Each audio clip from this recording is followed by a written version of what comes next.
It happened 2 days before Christmas. As the markets settled into holiday silence, the US government pulled the trigger. A $1.3 billion lawsuit dropped like a bomb.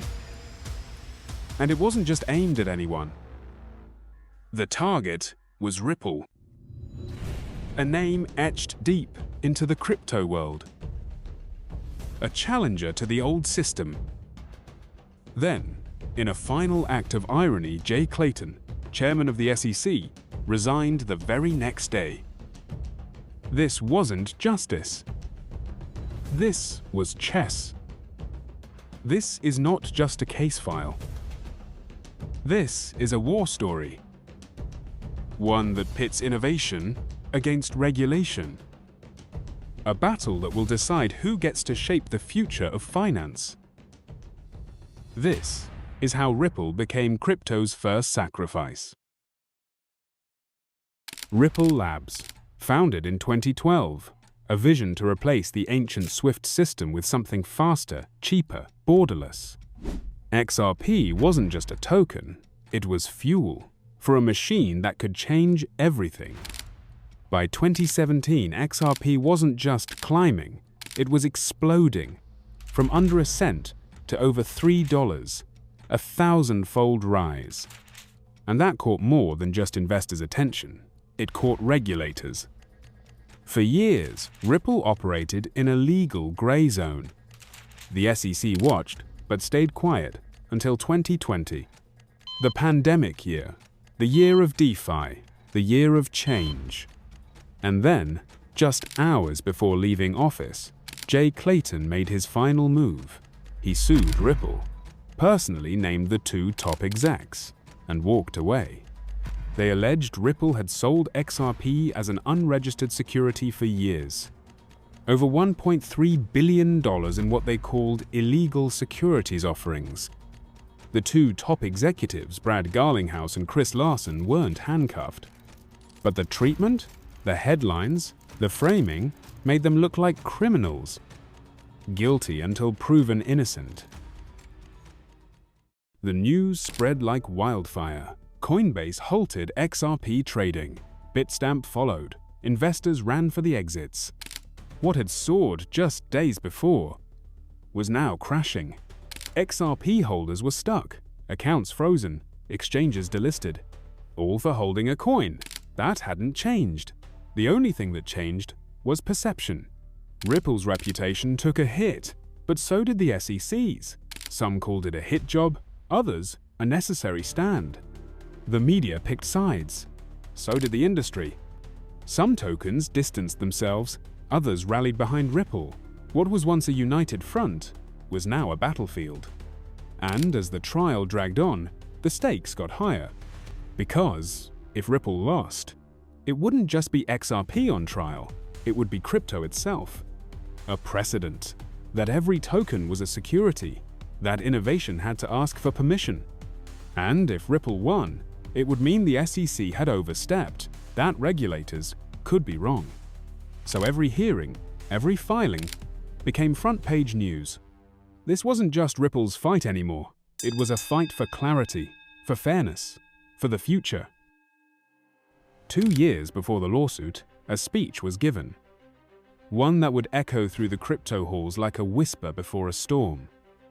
William Hinman, director of the SEC's Division of Corporation Finance, stood on stage and declared, "Ethereum is not a security." A moment of clarity, or the birth of a contradiction. Because behind the scenes, questions loomed. Hinman had previously worked at Simpson Thacher, a law firm that was part of the Enterprise Ethereum Alliance. And even while serving at the SEC, he reportedly continued receiving financial benefits from the firm. Ripple's legal team would later uncover those emails. Messages that showed internal confusion. Debates over XRP.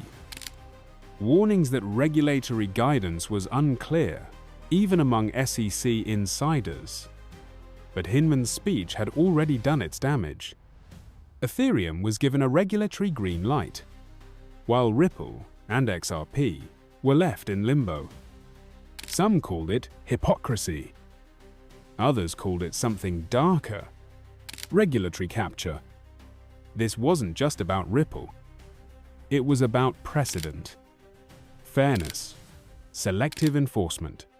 The tension escalated. This wasn't a courtroom drama anymore, it was a fault line. Between regulators and innovators. Between fairness and favoritism. A line had been drawn. And the court wasn't just judging Ripple. It was judging how far a government could go before the people push back. For many, the SEC's lawsuit wasn't just a press release. It was a dagger through trust. They had watched XRP rise like a phoenix, from underdogs to headlines. Some mortgaged dreams, others poured in life savings, all chasing a future they finally believed in. This wasn't just a dip, this was the ambush. A coordinated strike, regulatory silence turned to blitz. Exchanges delisted, prices collapsed, hope evaporated. It didn't feel like regulation, it felt like betrayal. They weren't whales, they weren't institutions, they were nurses, students, parents, caught in the crossfire of a war they never started. This wasn't a crash, it was a battlefield, where innocence met firepower. It felt like the system had chosen its first sacrifice. And it chose them. Some sold in panic, some never recovered, but a few transformed. They weren't just investors anymore. They became researchers, advocates, defenders of decentralized truth.